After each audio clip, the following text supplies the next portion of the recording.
Hello there, world of tankers. Welcome to the channel. I'm your host, Drudels Blitz, and in today's video, I'll be playing in the TVP 5051, a Tier 10 Czechoslovakian auto-loading medium tank. This is a vehicle that I would say the average player does terrible in. In fact, it's probably one of the worst beginner tanks in the game.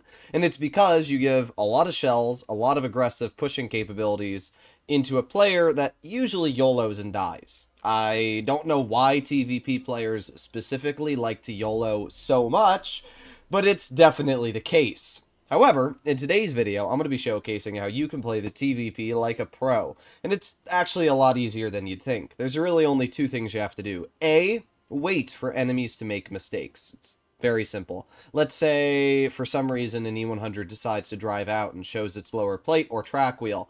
Well, once it shoots, you have the ability to go bam, bam, bam, bam, and take 1,240 health off. But the other option you have is flank. Those are really the two playstyles of the TVP. Flanking or waiting for somebody to make a misplay. Now this game, we have a Leopard 1 and a Projet Murat up against us, and I don't really know where we're going to go to begin with. I mean, they have a decent Super Conqueror player. I would assume that player is going to make their way over towards the medium flank, but, well, you never really know. And our team is also playing towards heavy side. I mean, this is not great, is what I'll say. I'm going to be a little more passive on this flank of the map. I'm also going to turn to my game audio a teeny bit, but yeah, we're gonna chill right here to begin with.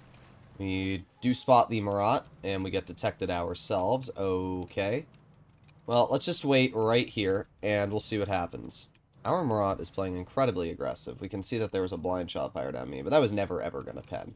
I'm not even sure what the thought process behind that shell was. So we can see there's a Super Conqueror in mid. Interesting. Okay. Wonder if we can get any damage into that Super Conqueror. Let's see. There's one shell. Two shells, there you go, 660 HP. There's a 305, and that's a 640. So what you just watched there is exactly why the TVP is so dangerous. I just took 1,300 health off of the enemy team in that short burst of time. That is an insane amount of damage for such a short period, and it really shows where the TVP is kind of insane. So we obviously have the Super Conk, and I'd love to be able to get some damage into that player. Let's aim it on the rear. There you go, a 280. Oh, not able to hit him again. Let's just load in an HE shell. There you go, 134, not awful. Lowering that Super Conqueror as much as I can is obviously going to be the best play. Unfortunately, as we've also noticed, my medium flank has completely fallen apart. I don't know why our Murat decided to YOLO when that player could have just stayed passive and not done that, but common sense eludes the player base sometimes, right? We have a lot of death coming over here, and I'm going to flex back and see if we can get some shells into the enemy. We have the VK-90, and there's one shell into the VK. We got a shell into the Foch, two shells into the Foch. We have a entire enemy team behind us. We have an entire enemy team in front of us. Yes, very, very fun. There's really no way for me to counter that either. I'm hoping that my 183 does something, judging that he's sitting there, and he literally could do something, but we'll see. There's the 183. Nice. 183 gets a big old chonker into that Leopard. And then I can make my way over here, aim in, and there's one shell for 261, two shells, and three shells. There you go. I do get shot, but we take the Leopard out of the game with a little bit of support from our 183, and obviously that is the most optimal play here. Alright, well, we reload again, and we'll see if we can get a little bit more damage out. I got 8 seconds left on my reload. The TVP DPM is actually not bad. A lot of people think the TVP is like terrible levels of damage per minute. It's actually not awful, but you do have to be obviously super, super careful with the shells that you're firing. I don't understand where that shell went, but okay. Gotta love my RNG sometimes. Doesn't matter how good you are at the game when your shells do what they just did there. We get one shell into the grill, and we ended up dealing 3,500 damage in this game. Pretty solid result. At the end of the day, my two mediums, which I had on my team single-handedly through this game.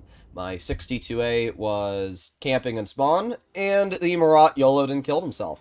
If our Murat had just stayed passive like I did and waited for the enemy mediums to push up, we could have beat them together and not had a problem. When you YOLO into the enemy spawn, not knowing where the enemy tanks are, congrats, now you've turned into the average autoloader player. I mean, sure, your 62A didn't support you, but making an equally bad play does not make it any better.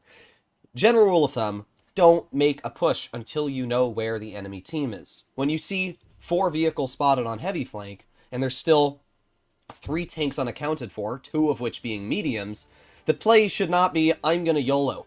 It should be, I'm going to wait, I'm going to play passive, we're going to see where the enemy mediums are, where the enemy grill is, and then we can win. If honestly our medium and 62A had just held that flank, that would have been an easy win, because then we would have been able to push all together, we could have killed those tanks and then flanked. But what actually happened was the opposite. Their medium flank won, I had to bail off, and I got flanked and rushed by 2 different sides. And at that point, what are you going to do, right? The answer is nothing. So, unfortunate, but as you can see, the TVP itself did a mighty fine job. This is a very easy tank to do well in, as long as you don't play aggressive. You don't have the reload to play aggressive, right? The tank has 2700 DPM, which isn't bad. It's actually quite good levels of damage per minute, but it's not good in, you know, just constantly shooting, because you have a burst of damage, and then you reload and do it all again. So you never want to put yourself in a situation where you're just, you know, YOLOing.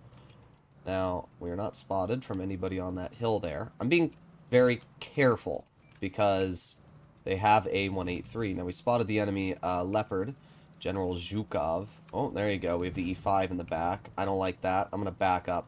We might be detected, but I'm going to hopefully get in the cover. No, okay, we're not spotted. Nice. I don't know what to say about this. I don't know why the E5 went there. It's kind of a weird spot to go. I'm going to maneuver back a little bit, right into this position where we have cover from these bushes. And then we can kind of maneuver right here and wait. Alright, well, we'll see what happens. Indeed, we will see what happens. There's the enemy Kron. Can't hit that.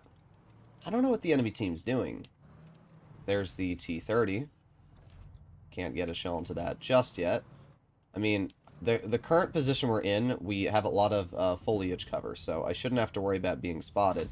There's 1 shell, 2 shells, 3, 4. Okay, well, we didn't get the 4th out, but notice I use the bushes there. A lot of people don't realize this, but if you're actually far enough behind a bush where you can't see through it, usually you will not be spotted from the tank that you're shooting at.